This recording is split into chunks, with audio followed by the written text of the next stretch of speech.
Hi, Stone Bear.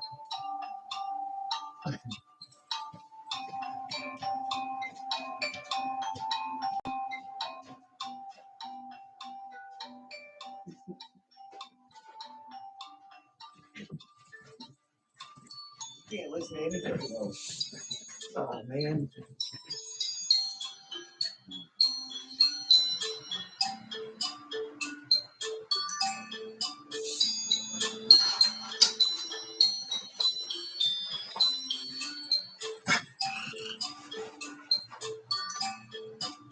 You go to your house. Come on. Come here. Come on.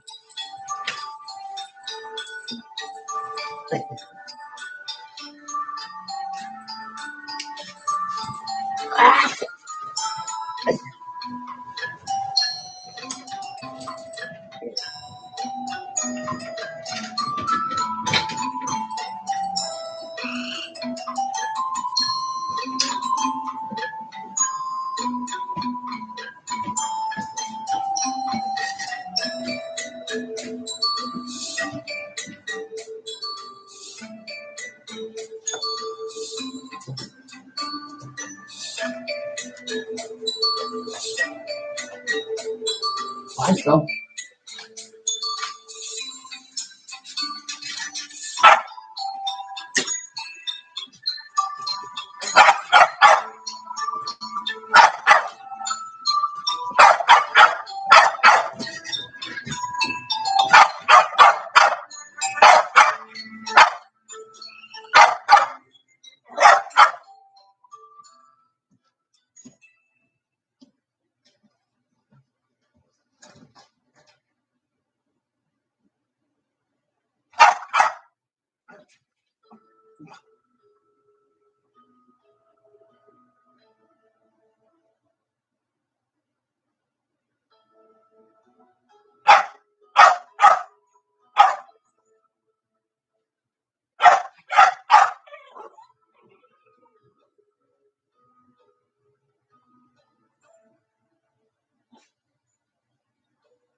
I'll shut it one.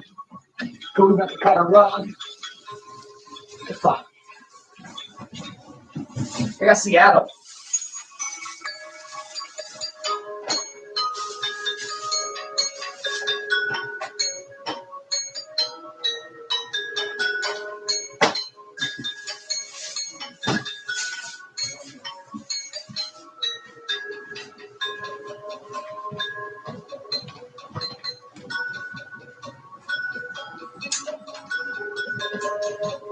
You want to stay great, man?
Oh, yeah.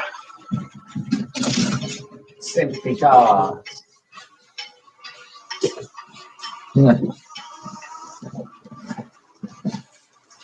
You want to learn about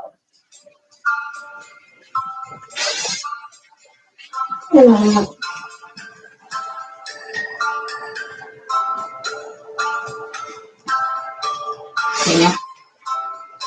We want to learn about Stone Bear. We got the world. Whoa. We got beyond. There's so much at the fingertips of the bats. No, they're beans. You have beans. I have fingers. Wow. Now you need my finger help.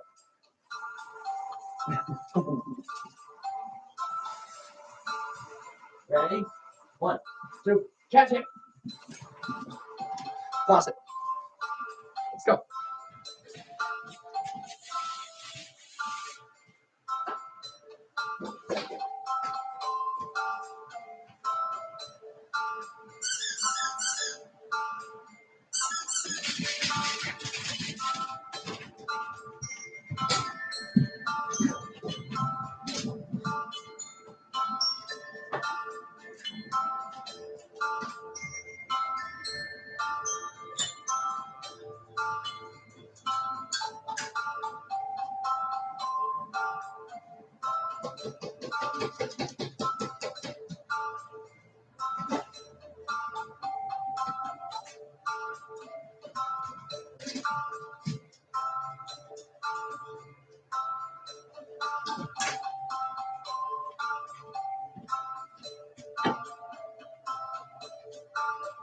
Did you win?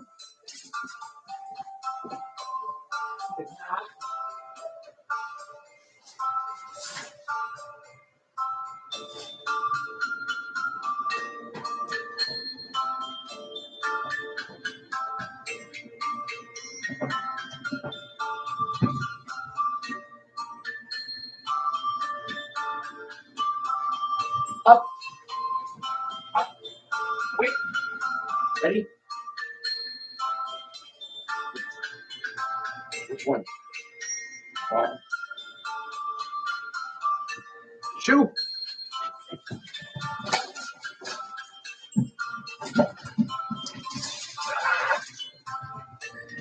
Safety. Right, behind the line.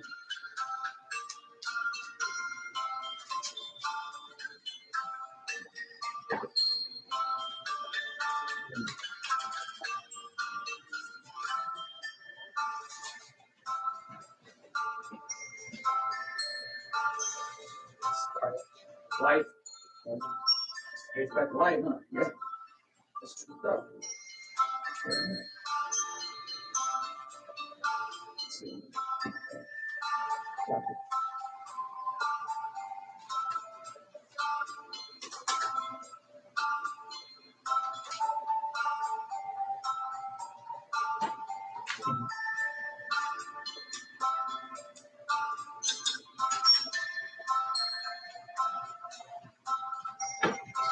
So, you haven't answered me.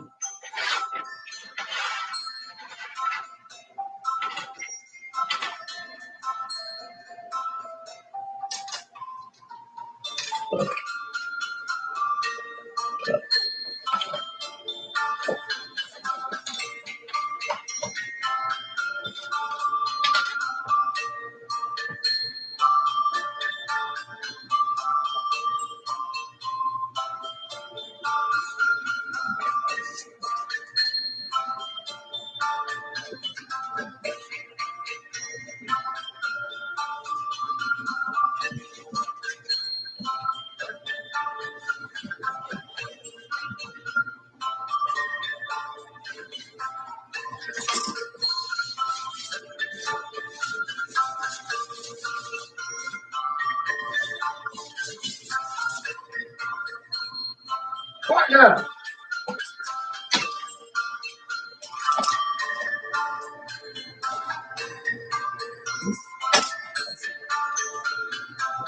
This chair is weird, buddy. They are. Weird. For sure. Open. Clean.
Stop and I keep drinking.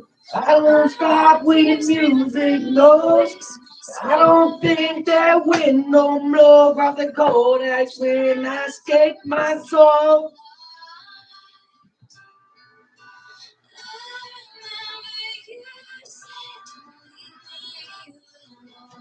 Sorry, but it's just a little backward. We ain't never seen it like this before. Let yourself be standing out. Yeah, that's kind of true. Well, we no pain here. We did drink and we wanted. You should understand I'm gonna have this. Yeah, 32.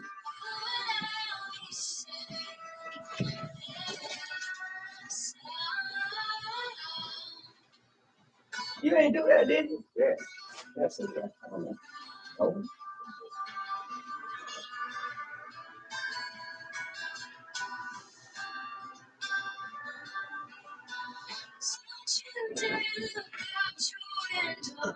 Everything's on fire. Door keeps raging on. Oh, through this lullaby.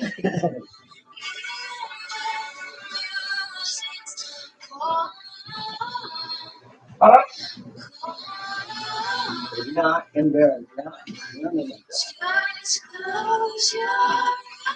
The sun is going down.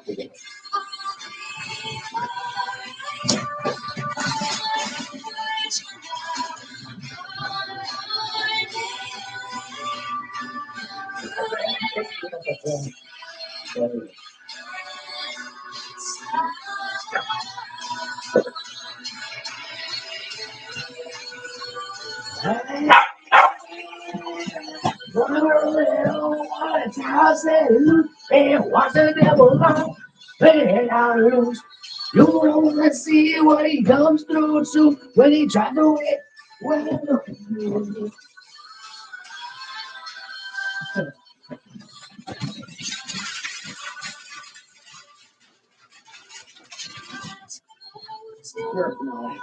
Curdy. What's a curdy?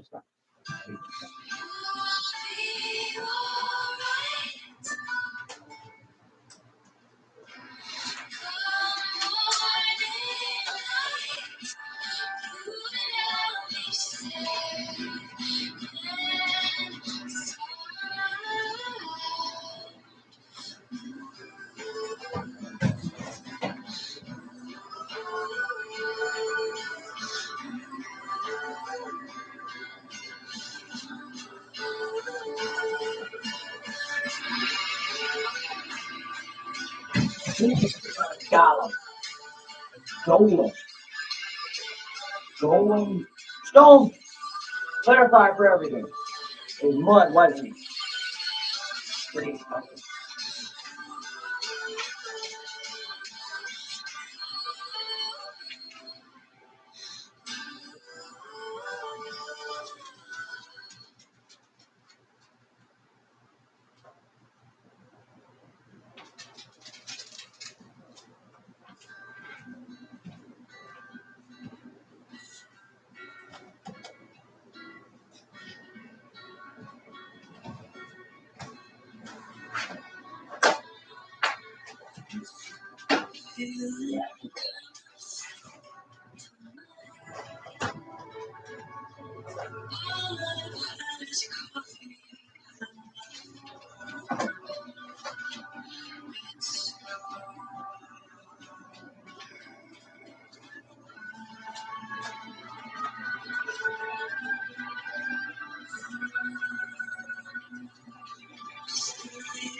So that you break my heart again.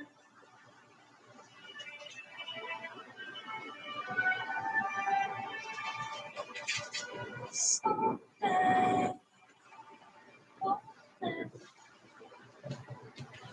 I will still fight.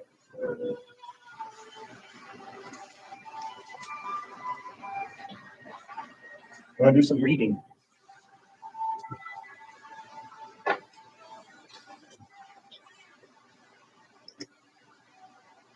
Hey, Google.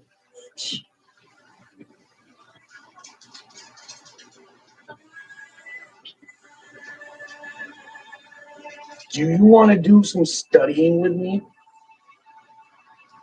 Sure. What are you studying? United States Marine Corps history. That's a fascinating topic. Where would you like to start? So first, November 10th, 1775, that was the day that they were signed into. That's right. The Continental Marines were established on November 10th, 1775. It's right there at the top of your page. What else would you like to know about the founding of the Marine Corps? Who was Samuel Nichols? Samuel Nicholas was the first commissioned officer in the Continental Marines. He was commissioned as a captain and is considered to be the first commandant of the Marine Corps. Would you like to hear more about him? Is it Samuel or Samuel? They spelled S-A-M-U-E-L. And Nichols, Nichols. That's right, Samuel Nicholas. Anything else you'd like to know about him?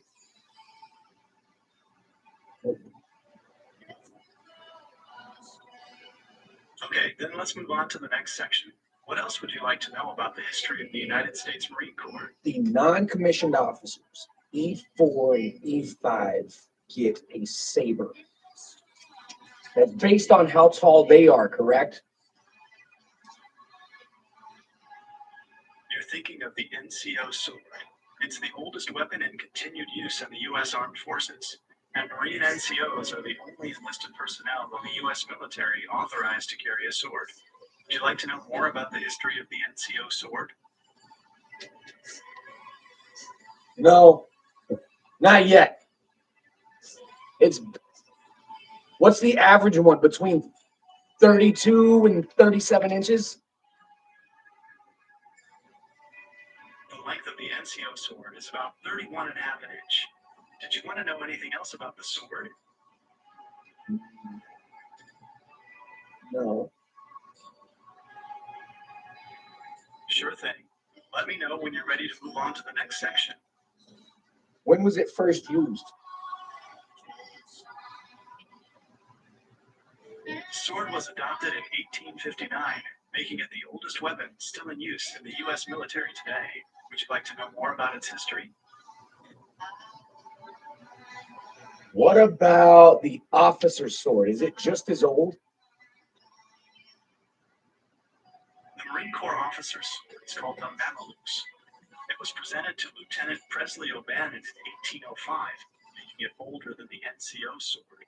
Would you like to hear the story behind it? But it's no longer used. Actually, the Mameluke sword is still used today. Marine Corps officers wear it for ceremonial occasions, like the Marine Corps birthday ball, or when they're in a parade or carrying a flag.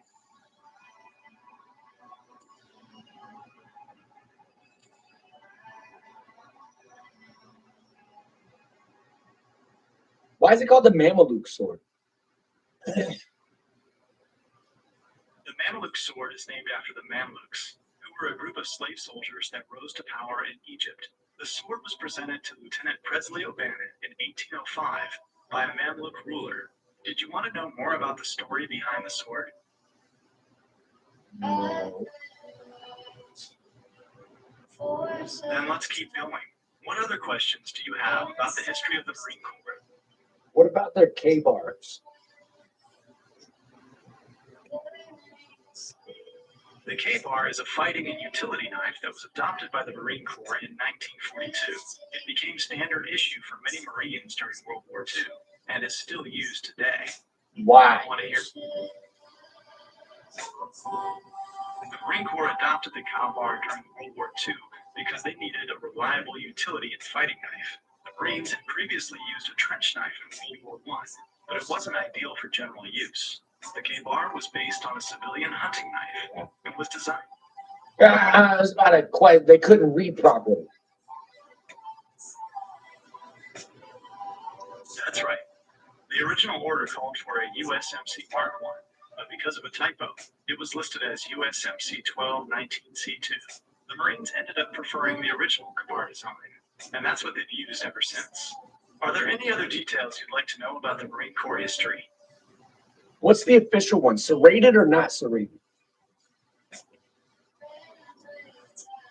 The official K-bar for the Marine Corps has a straight edge, not serrated.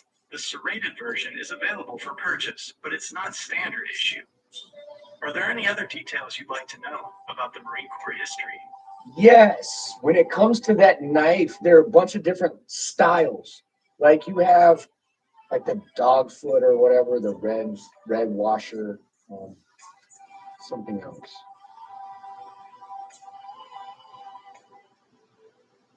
Yes, there are a few variations of the K-bar. The standard USMC version has a 7-inch blade, but you can find them with different blade lengths and handle materials. The Dog's Head utility knife you mentioned is a smaller version with a 5-inch blade. Would you like to know more about the different K-bar styles? Yes, the dog head style is only what in the bottom of it, this piece? Gotcha. The dog head style has a slightly different shape at the bottom of the handle, where it flares out a bit. Is that what you meant? Like what? Like more flat on this end, and then more of a flare on where my thumb is? Yeah, the bottom of the handle is a bit wider and flatter than the standard K-bar.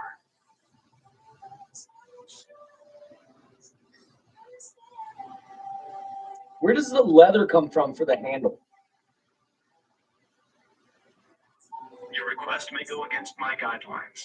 Would you like to try something else? Where's it sourced from? I'm sorry, it appears I can't help with this particular request, as it may go against my guidelines.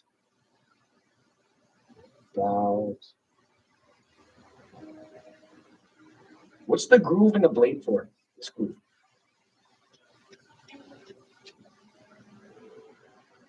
That groove is called a fuller. It's designed to lighten the blade without sacrificing strength. Some people think it's for blood, but that's a myth. Want to hear more about the K-bar? No, it's a myth because it's actually it's how to use it as a tool. It fits your fingers. You're not chopping your fingers off, you're sharpening your pencil.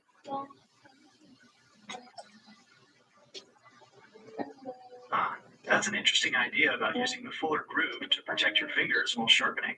I've never heard that before. Most people say it's to lighten the blade without losing strength. But your idea makes sense too. Is there anything else you'd like to know about the K-bar? Is there a woodwind maker of flutes named Fuller?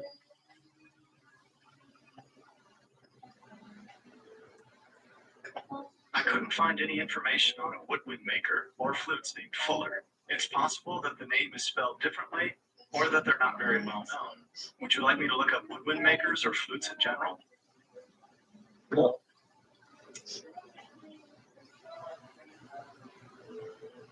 Okay, so we've talked about the founding of the Marine Corps, Samuel Nicholas, and different Marine Corps weapons. What would you like to discuss next? Different units. All right, let's dive into the different units within the Marine Corps. To start, do you want to learn about the different types of units, like infantry and aviation, or focus on a specific unit?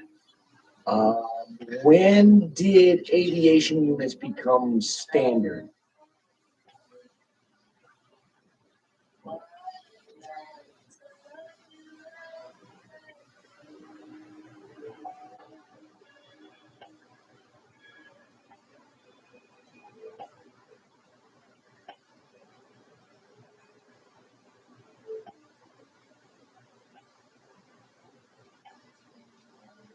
You know, Marines don't have airplanes. Marines never had airplanes. Put them back on the ground. What were they doing in World War II? We have movies about D-Day. Were there more important topics during World War II besides D-Day?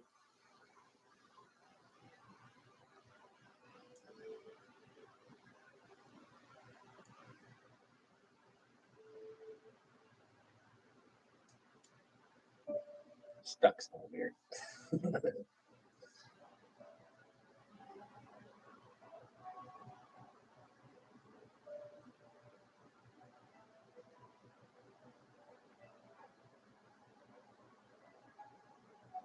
Stone. You cut your nails. That's an interesting looking bench. Are those resistance bands hanging on it? They are. It's 70 pounds. Okay, I see the red resistance band.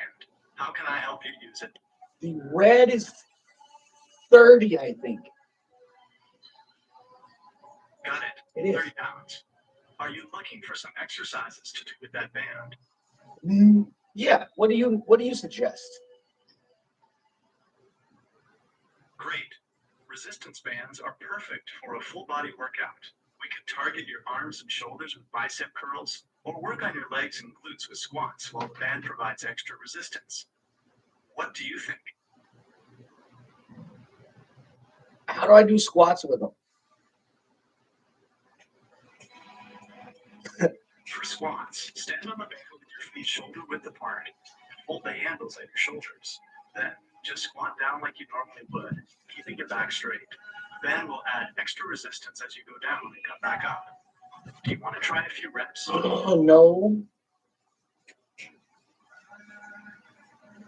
My bad. You need the resistance band from the bench, not the dumbbells. Let's get you set up with the band, and I can walk you through it. What about little resistance bands, like loop bands? What about these ones? Bands are great for adding resistance to exercises like squats, bridges, or even bicep curls. Want to work through some exercises using those? Like these? I do squats with these. Yep, you can use those for squats. Just whip the band around your thighs, above your knees, and do your squats like normal. The band will add some extra resistance as you go down and come up. Want to give it a try? I appreciate that. Thank you. No problem. Let me know if you want to explore other exercises.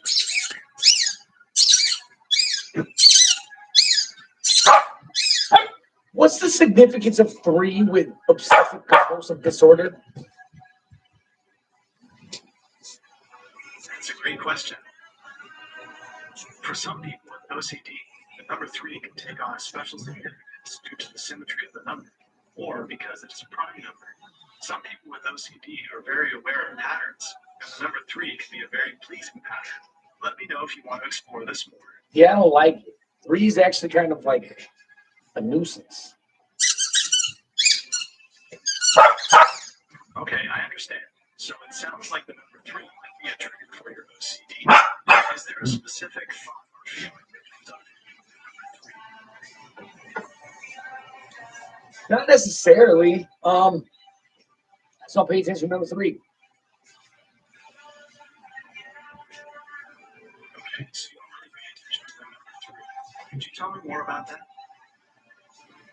I just hear a lot of OCD requests of people thinking like I gotta flip my light switch on 3 times, but is it a full set? Like 1, 2, 3? Is it 1, 2, 3, 1, 2, 3, 1, 2, 3, 1, 2, 3?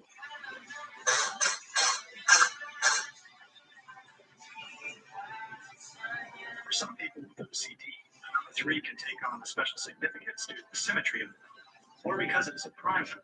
Some people with OCD are very aware of patterns. Number 3 can be a very pleasing pattern. Let me know if you want to explore this.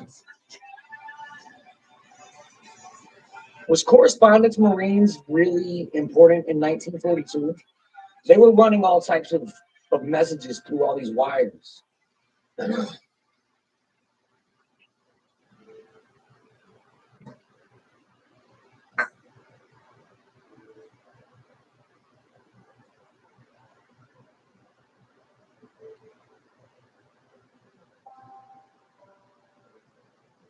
The Marine Corps Signal Corps played a crucial role in communications during World War II.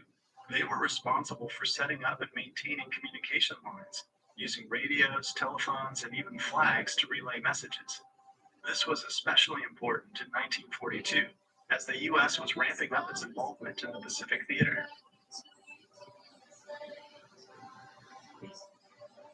You know about the radios? Those were more popular in other wars, like what, Vietnam and Korea. But in World War II, you probably relied more on vocal. That's right. Radios were definitely used in World War II, but due to their limitations, the Signal Corps relied heavily on field telephones and even flags for shorter distances. Do you want to learn more about the challenges they faced? What were these telephones on? Shortwave? Or were they on their own little bandwidth?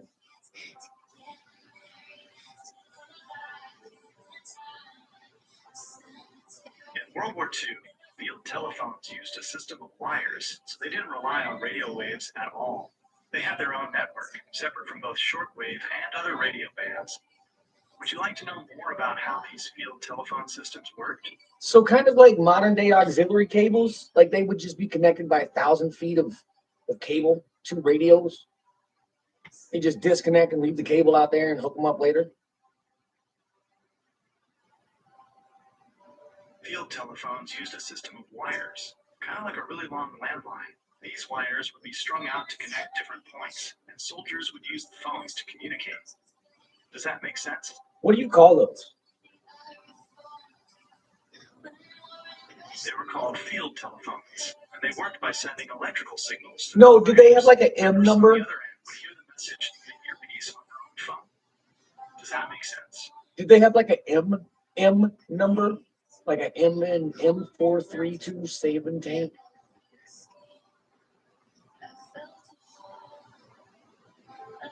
I understand now. You're asking if the field phones had a specific model number, like the M3 Stuart tank. They had various models, such as the EE-8, but they weren't referred to with an M designation like tanks or other vehicles.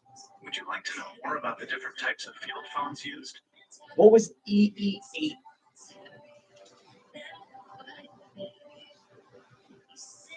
The EE-8 was a type of field telephone used by the U.S. military from World War II all the way up to the Vietnam War.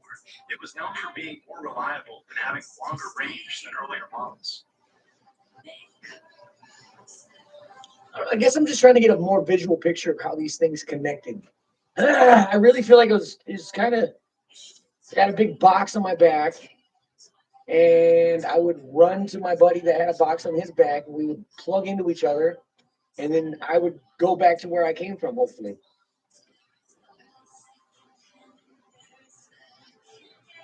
I understand. You're trying to picture how the field telephones were connected. Imagine each soldier having a backpack with a phone and a spool of wire. They would unspool the wire as they moved, connecting to other soldiers or a central command post. Is that helpful? Sure. It's interesting.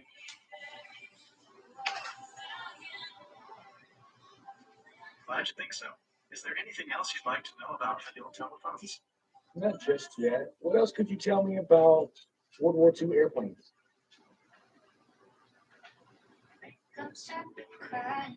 The war saw the rise of iconic planes like the P-51 Mustang, known for its long-range escort missions, and the B-17 Flying Fortress, a heavy bomber that dominated the skies over Europe. There's also the Supermarine Spitfire, a British fighter crucial in the Battle of Britain, and the Japanese Mitsubishi A6M0, a nimble fighter that surprised Allied forces in the Pacific. Want to focus on a specific theater of the war or a particular type of aircraft? There's a lot of airplanes. Tell me, where does the leather from this handle come from?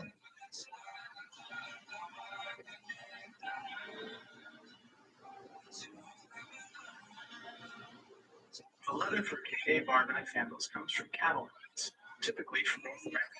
Do you have any other questions about the knife? Sure, it's not old